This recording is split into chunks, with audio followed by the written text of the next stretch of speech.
काही मुलींना gold digger किंवा पैशाची हाव असणं किंवा हिला म्हणजे बाई गिफ्ट्सच लागतात, अशा कुठल्याच टॅगची चिंता न करता प्रिन्सेस ट्रीटमेंट आणि हवं ते कसं मिळतं लाईफमध्ये. बरोबर. म्हणजे इझिली त्यांना सगळं मिळतं जे त्यांना हवंय आणि हो. ते त्यांना मागता पण येतं आणि लोक त्यांना देतात पण. आणि ही अशी म्हणजे it's like I am born born like that असा बरोबर त्यांचा ॲटिट्यूड असतो. बरोबर. तर हे कसं मिळवतात काही मुली याबद्दल आपण आज एक एपिसोड करणार आहोत. तर लेट्स डिस्कस की how to gracefully receive things in life. This is S. And this is G and welcome to our YouTube channel. तर मुलींनो, पहिला मुद्दा असा की feel worthy enough to be able to receive. म्हणजे Exactly. काय की स्वतःला तुम्ही पात्र समजा. म्हणजे तुम्हाला जे काही मिळतं लाईफमध्ये, मग ते एक छोटंसं गिफ्ट असू दे, तर तुमचं प्रमोशन किंवा अप्रेझल असू दे, किंवा तुम्हाला एक छानसा जोडीदार मिळाला लाईफमध्ये तो असू दे.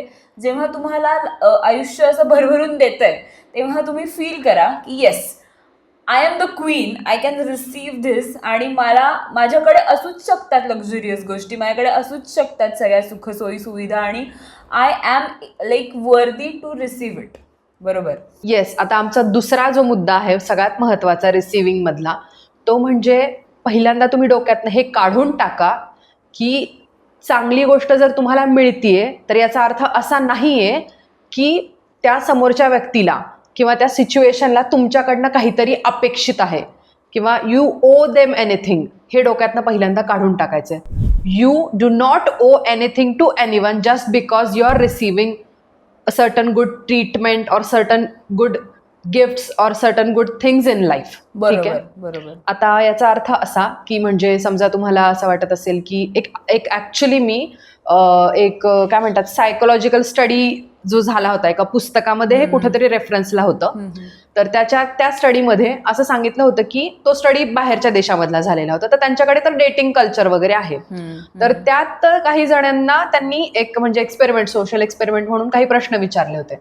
तर त्यातनं मुलींच्या म्हणजे नाही का म्हणण्यातनं असं आलं होतं की जेव्हा ते एखाद्या बारमध्ये क्लबमध्ये कुठेतरी जातात, तिथे नॉर्मल आहे थोडंसं कल्चर डेटिंग आणि आस्किंग आउट वगैरे, ते तिथे जेव्हा जातात आणि जेव्हा असं होतं की एखादी नवीन व्यक्ती आहे आणि ते तुम्हाला ड्रिंक बाय करून देतात किंवा ते नवीन कुठला तरी व्यक्ती तुम्हाला काहीतरी नाही का काहीतरी पाठवतो तुमच्यासाठी, नाही का तिकडे आहे ना वाटतं ड्रिंक वगैरे देणं वगैरे.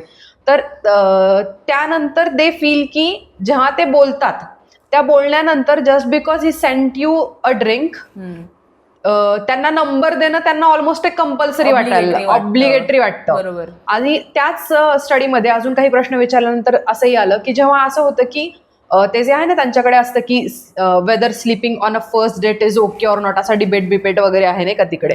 तर त्यांनी असं सांगितलंय म्हणजे त्या स्टडीतनं असं अजून एक कंडक्ट झालं की जेव्हा ते खूप फॅन्सी आणि खूप लक्झुरियस कुठल्या तरी डेटवर जेव्हा तो मुलगा तिला घेऊन जातो किंवा जेव्हा तो तिला काहीतरी स्पेशली पाठवतो तयार होण्यासाठी, ड्रेस वगैरे दिलाय किंवा असं काहीतरी घडतं, म्हणजे थोडक्यात काय एक्सपेन्सिव्ह ट्रीटमेंट मिळतं, तेव्हा त्या म्हणतात की कुठंतरी मलाही जड फील व्हायला होतं की आता मेकआउट किंवा स्लीपिंग ऑन फर्स्ट डेट वगैरे हे जे आहे ना, हे असं कुठेतरी ऑब्लिगेटरी वाटायला लागतं त्या मुलींना. बरोबर. तर मला असं वाटतं की नाही आहात तुम्ही ऑब्लिगेटरी. असं जरी झालंय तरी तिथे तुम्ही you do not owe anything. म्हणजे हे जे कास्टिंग काउच वगैरे म्हणतो आपण, हे कुठनं येतं की तुम्ही जर फीलच नसाल करत की हा हे मिळणं मला माझ्यासाठी मिळतंय, जो की वर्दीनेसचा पॉइंट आहे. आणि दुसरं जर तुम्ही हे सुद्धा फील करत असाल की कुठेतरी चांगलं मिळतंय म्हणजे मला पण त्या व्यक्तीला काहीतरी रिटर्न मध्ये द्यायचंय, आता हे असं जेव्हा येतं तेव्हा तुम्हाला रिसीव्ह करणं ना जरा अवघड जातं. तर मला वाटतं पहिल्यांदा तर ना तुम्ही यातनं बाहेर या. योग्य व्यक्ती ओळखणं आणि त्यांच्याकडनं व्यवस्थितवालं ट्रीटमेंट जे आहे मिळणं हे नॉर्मल आहे. प्रत्येकाला काहीतरी हवं असतं असं नाहीये. काही जण आहेत की जे अपेक्षा करतात. आणि जर तुम्हाला असं जाणवलं की जस्ट बिकॉज एखाद्या ठिकाणी आता तुम्हाला कुठलं तरी काम मिळालंय तर तिथे जे हायर अथॉरिटी मधला व्यक्ती आहे he expects you to do certain things ज्या करण्यासाठी तुम्ही कम्फर्टेबल नाहीयेत किंवा ज्या सबशेल चुकीच्या आहेत, तर तुम्ही तिथं नाही म्हणू शकता. अशा वेळेला तुम्ही ऑब्लाइज्ड अजिबात नाहीयेत. बरोबर. So understand this very clearly की you do not owe anything to anyone. बरोबर. सो आपण आत्ता बोललो की म्हणजे यू डोंट ओ एनिथिंग. तर त्याच्या पुढे जाऊन जेव्हा आपण रिसीव्ह करायला स्टार्ट करतो तेव्हा ते इझिली किंवा विथ विथ सम ग्रेस कसं करायचं म्हणजे. So start with small things. So start with a thank you, start with a smile, और स्टार्ट विथ जस्ट की हा मला हे हवंय हे क्लेम करणं की हो मला हवंय, आणि ते मिळाल्यावर एक समाधान. बरोबर. बस एवढंच किंवा समजा तुम्ही तुमच्या हातात दोन्ही हातांमध्ये पिशव्या आहेत आणि तुम्ही कुठेतरी लिफ्टच्या इथे वगैरे जाता, हे माझ्यासोबत बऱ्याचदा झालंय. किंवा तुमच्या हातात बाळ आहे आणि म्हणजे तुमचे दोन्ही हात बेसिकली एंगेज आहेत. तर अशा वेळेला काही काही जण असतात की ते स्वतःहून विचारतात की कुठलं लिफ्ट मधलं बटन दाबायचं, पण तसं कोणी विचारणारं नसेल तर ते जे असतं ना ते अंगावर ओढवून ते सामान खाली ठेवणं किंवा ते बाळाला खाली ठेवत बसणं हे नाही करायचं. अशा वेळेला म्हणायचं बेसिकली प्लीज एक नाही का 7वा नंबर दाबता का, हो एवढं करता का, हे म्हणणं. गाडी आपली कधी कधी मुलींना झेपत नाही, जड असते. एखादा मुलगा तिथे उभा आहे आणि वाटतं जेंटलमॅन मदत करू शकतो, त्याला म्हणणं की प्लीज थोडंसं मदत करता का मला गाडी ओढायला, आणि करतात. म्हणजे एवढी मस्क्युलिन एक काय म्हणतात कर्टसी, एक लेडी लाईक ट्रीट करणं एवढं या जगात अजून तरी आहे म्हणजे, आणि लोक करतात.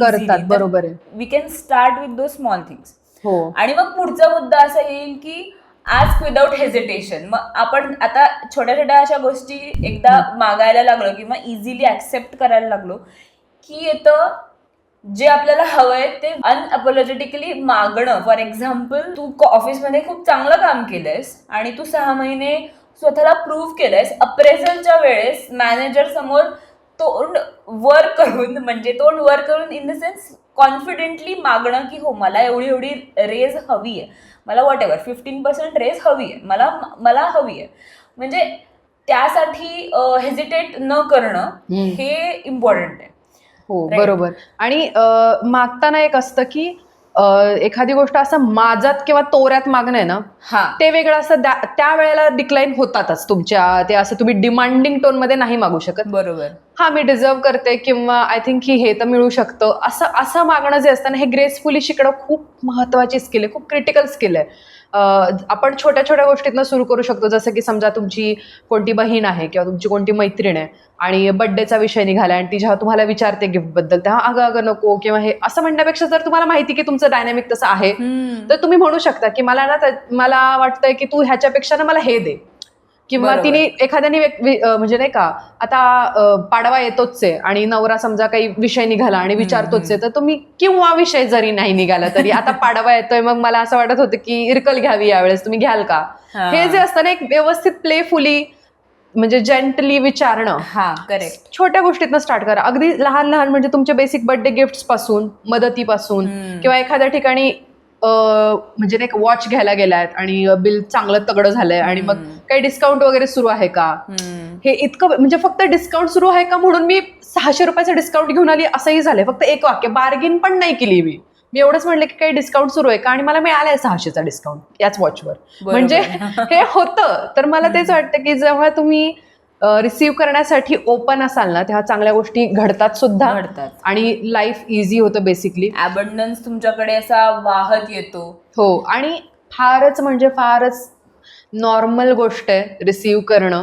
म्हणजे आपल्याला लहानपणी म्हणायचं ना की देव जेव्हा वाटत असतो तेव्हा आपण तिथे ऍटलिस्ट अवेलेबल असणं की हो हाय आय एम देअर, मला पण हवंय, एवढंच करायचं असतं, बाकी फार काही करायचं. तर आपण पण बोलत होतो बघ की त्या सीईओ जे आहेत त्यांनी एक स्टेटमेंट दिलं होतं की त्यांना जेव्हा विचारलं की तुम्ही कशा एवढ्या यंग एज मध्ये सीईओ झाला, तर त्यांचं आन्सर असं होतं की because I asked for it. Correct. म्हणजे लिटरली तुम्हाला ते मिळतं ज्याच्याबद्दल तुम्ही नाही का विचारू शकता, ज्याच्यासाठी कॅपेबल तुम्ही स्वतःला समजता, आणि जर नसाल तर तुम्ही कॅपेबल होऊ शकता. ती म्हणजे नाही का ती एक धमक तुम्ही बाळगता की मी ऍटलिस्ट कॅपेबल होईल अमुक गोष्ट मिळण्यासाठी. That is all. एवढंच असतं लिटरली. सो आय होप की तुम्ही सगळ्याजणी रिसेप्टिव्ह होण्यासाठी ओपन राहाल, चांगल्या गोष्टी तुमच्या वाट्याला येतील. On this note let us also ask की तुम्ही आम्हाला सबस्क्राईब केलंय का अजून, आणि नसेल केलं तर प्लीज करा, कारण या चॅनलवर आम्ही असेच नवनवीन विषय घेऊन येत असतो आणि Yes. तुम्हाला खूप काही फन कॉन्टेंट देत असतो. So yes, this is S signing off. And this is G over and out.